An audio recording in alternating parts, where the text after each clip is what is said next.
Alright there folks, welcome back to RBAS. The Forest you can see on screen, champions with 117 points. It never ever looked in doubt after so many games of the season. Oxford and Rotherham winning the playoffs, Rotherham beating Chesterfield at Wembley to secure promotion to the Championship. Relegated Exeter, Peterborough, Blackpool and Bradford will hopefully never play them again. I don't know why I wanted to look at the next league up. Let's see who has triumphed there. Well, Brentford going to the Premier League ahead of Leeds. That's good news for them. Not so much for Leeds. Middlesbrough, Swansea and Brentford obviously departing. Also Bolton, Burton and Rochdale. Rochdale did pick up a few more points, but still some way short. In the Premier League, who we're going to be facing from the Premier League next season? Aston Villa, West Brom and Sheffield United. So a couple of Midlands sides. Sheffield United not too far away from Nottingham as well. So yeah, good times. Manchester City running away with the title. 97 points, just the one defeat. Who did they lose to? Liverpool at home. So first and second pretty much in charge as it stands. So what does that mean then? Let's have a look at the squad. Good performers this season. Who was the best performer? Marcus Sheldon, of course. 42 goals, 18 assists.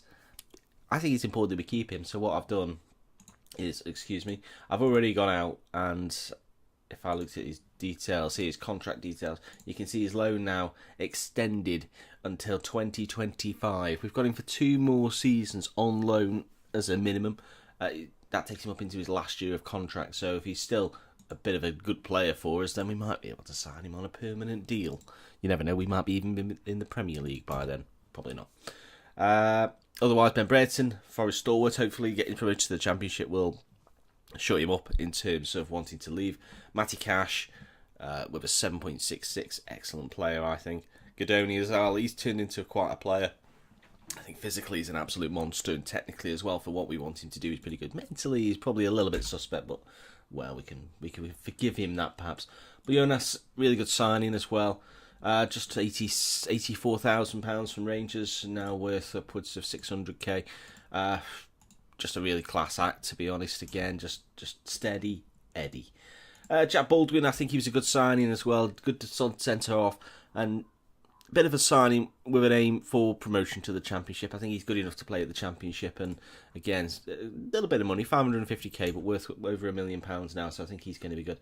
I'm not convinced about Tolanen. I think he's a good player at League One level, and probably would do the job at Championship, but I'm not sure Brentford, although they have just been promoted to the Premier League. We'll see when he leaves the club after the end of his loan spell, we shall see what Brentford do with him. We'll monitor him, of course, because let's put him on the shortlist so we don't get gazumped. Someone signs him for 50 quid. I want to be first at the queue. Ovid Appiah, Alex Lacey, we're sort of into less important players now, apart from Matt, perhaps Hartlebury. I think he's been very good. Suits the system perfectly, but the fact that he plays for Manchester City probably means that they're going to ask for £80 million just to even have a word with him. Goalkeeper situation, we need to sign a new goalkeeper. Jonathan Bond came in and did okay. But is he Championship level? Perhaps he could be, but mainstay has been Milinkovic-Savic, Vanya. Pretty good goalkeeper. Yes, he is the brother, apparently, of the world-famous Sergei Milinkovic-Savic, who's playing now for Real Madrid. So that's an interesting conversation, isn't it, around the Christmas dinner table. So how's your year been, son? Sergei, well, it's been all right, won a couple of cups, a couple of Champions Leagues, that kind of thing. And Anya, well, we won the checker trade. I was injured for that though, so I didn't actually play. Anyway, we'll move on. Short of that, it's probably going to be a case of a lot of players leaving. If we look at the contract situation, I'm not planning to renew any of those deals. Obviously there's a few loans in there, so if you were to ignore those, Buckingham's leaving, Calcutt's leaving, come back to him in a second, Russell's leaving, but Chalikis is one that he's just a little bit old. You look at those physicals, they're not going to get better, and he's only 30, so he's already quite immobile. Good everywhere else, but I'm not convinced, so we'll probably let him go. Alex Lacey, again, he's, I think he's probably pushing towards League One, lower League One, higher League Two kind of standard. Will Dennis, Alex Lacey, Frankie Kent, Will Swan, and obviously these loanees. leaving. So that leaves us quite a small squad. Gavin Woods is probably going to go as well. I don't know why I didn't click on him, so he's definitely leaving. Charlie Calcutt, though, he's already got offers of contracts. Yeah. Liverpool, Tottenham, West Ham. I'm not too sure. I mean, yes, he's young and English, but he's 20, and some of these stats aren't going to improve, and he makes a lot of mistakes. Well, if we... I'm tempted to offer him a contract just to make sure we sort of get money, if, a bit of compensation maybe, if he does choose Liverpool or Tottenham or West Ham or any one of the other massive clubs sniffing around him. But I just don't see it, so I'll be letting Charlie move on his way. So that is the club.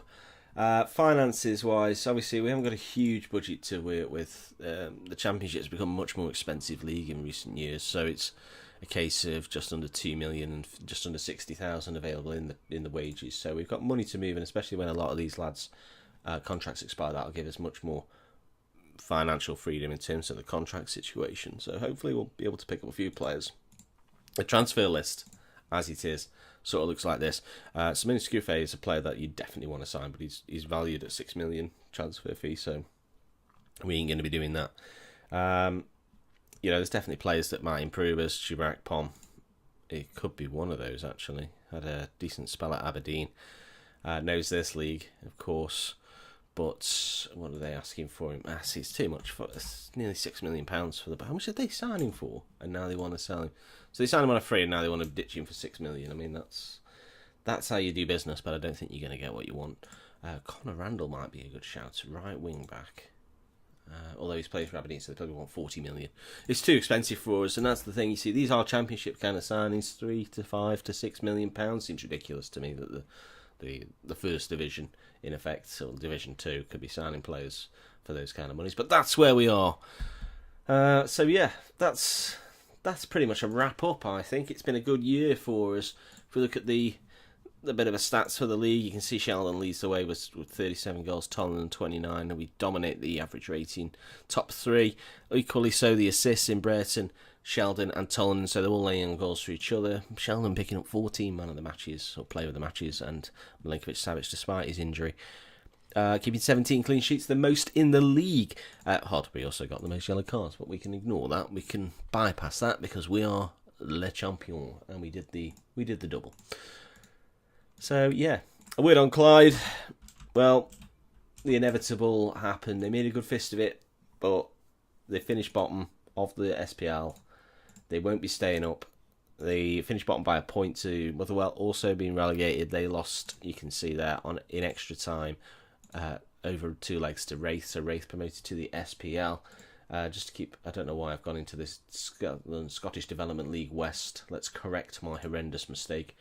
Let's have a look at the Championship. So, Hamilton, of course, our nemesis. Unfortunately for Clyde, they won't have to play Hamilton again. But they're promoted out of the division along with Wraith. Relegated away are Dumbarton and Canby. So I think those teams going straight back down. And it will mean that Clyde start in the Championship. Hopefully it's one of the favourites, but I've got a concern that they'll plummet into oblivion.